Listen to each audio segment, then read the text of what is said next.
Ja nüüd näeme siis veel kord Xenia Balta seda hüpet, mis talle täna lõppkokkuvõttes siis Euroopa meistritiitli tagas.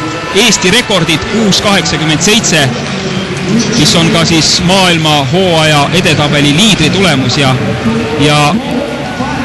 täpne elektroonika näitab, et 7 sentimeetrit jäi Xenial varu paku tabamisel ehk siis sellest äratõuke kohast kuni maandumise kohani oli hüppel pikkust 6.94.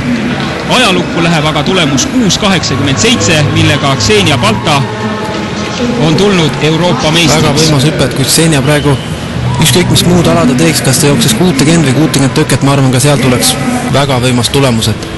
Aga ongi lipuga väljas, et see pilt on küll ainulaadne. See on siis meenutus nendest hetkedest, mis olid siin staadionil mõned minutid tagasi. Xenia Balta Eesti lipuga, Sirka-Liisa Kivine ka Euroopa meistri embuses korraks. Kellel on ka kindlasti oma osa selles, sest me teame, et kõva konkurents viib alati edasi.